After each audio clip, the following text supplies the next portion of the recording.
हर हर नमः पार्वती पतये हर हर महादेवा தென்னாடுடைய சிவனே போற்றி எந்நாட்டவர்க்கும் இறைவா போற்றி ஏகம்பத்துரை எந்தாய் போற்றி பாகம் பெண்ணுரு ஆனாய் போற்றி காவாய் கனகத்திரளே போற்றி கைலை மலையானே போற்றி போற்றி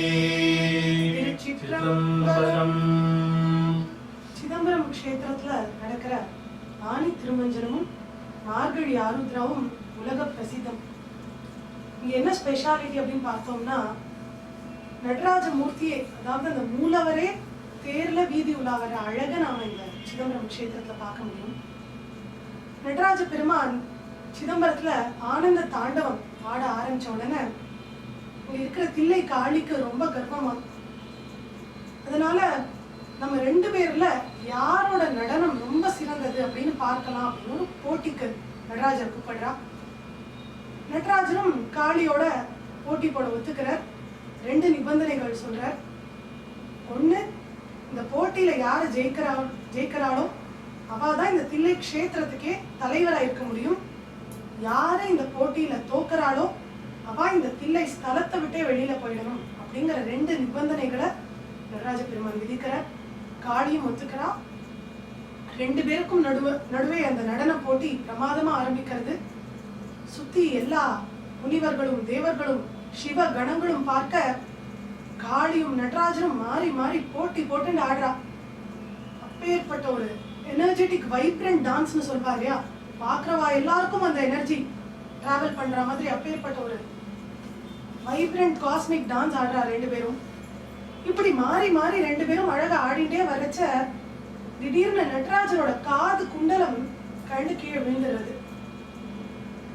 ஆனா நடராஜர் உடனே என்ன பண்றார், தன்னோட ஒரு காலால அந்த குண்டலத்தை எடுத்து அந்த காலை அப்படியே வெர்டிகலா நேரா மேல தூக்கி அதை காதுல போட்டுக்கிறார். பார்த்தோம்னா நடராஜரோட ஸ்டான்ஸ் எப்படி இருக்குன்னா, ஒரு கால் தரையில ஊனி இருக்கு, இன்னொரு கால் அப்படியே வெர்டிகலா மேல தூக்கி இருக்கு. இப்பேற்பட்ட இந்த டான்ஸ் ஸ்டான்ஸ்க்கு ஊர்த்வ தாண்டவம் அப்படிங்கிற பேர்.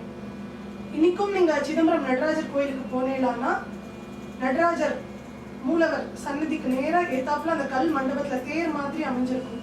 அந்த கல் மண்டபத்துல நீங்க ஊர்த்வ தாண்டவ மூர்த்தியை பார்க்கலாம்.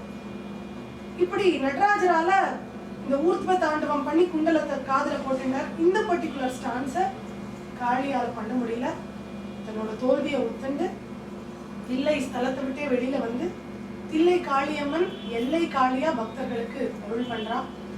நடராஜ பெருமானும் சிதம்பரத்துக்கே தலைவரா, சபாநாயகர் அப்படின்னு அதனாலதான் அவருக்கு ஒரு பேர், சபாநாயகரா பக்தர்களுக்கு அருள் பண்றார்.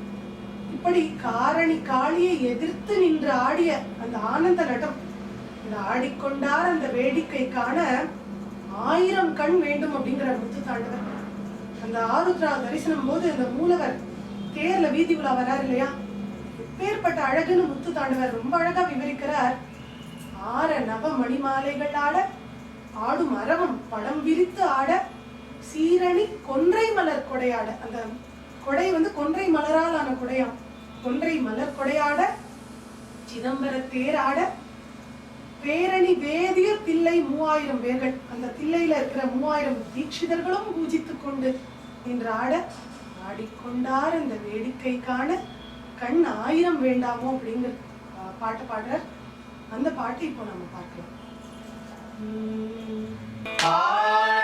ஆடிக்கொண்டார் இந்த வேடிக்கை காண கண் 1000 வேண்டாமோ,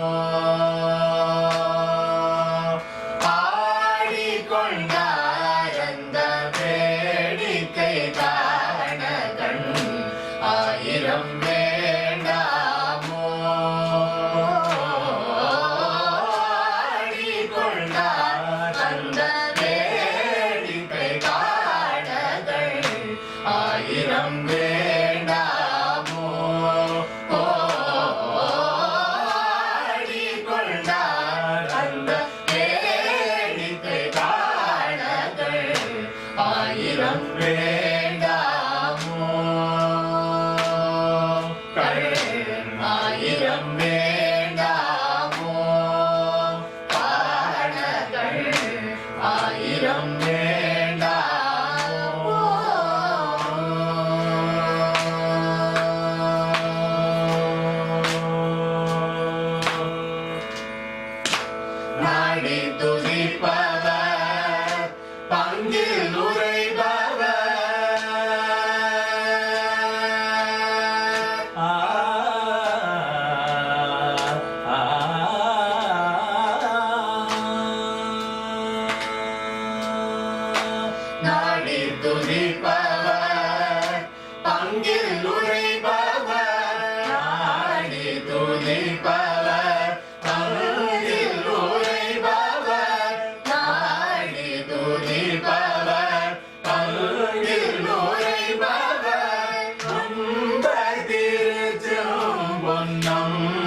ஆயிரம் வேண்டாமோ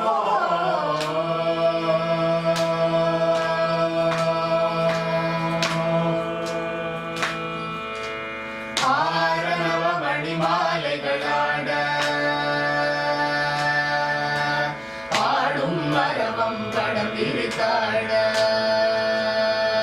ஆரணவ மணிமாலைகளாட ஆடும் மரவம் படம் விரித்தாட ஆரணவ மணிமாலைகள் ஆட ஆடும் மரவம் படம் விரித்தாட சீரணி கொன்றை மலர்கொடையாட சிதம்பர தேராட சீரணி கொன்றை மலர்கொடையாட சிதம்பர தேராட சிதம்பர தேராட சிதம்பர தேராட பேரணி வேதிய சிலை 3000 பேர்களும் பூஜித்துக் கொண்டு நின்றாட பேரணி வேதிய சிலை 3000 பேர்களும் பூஜித்துக் கொண்டு நின்றாட காரணி காளியை எதிர்த்து நின்றாட தொடர சபை தனி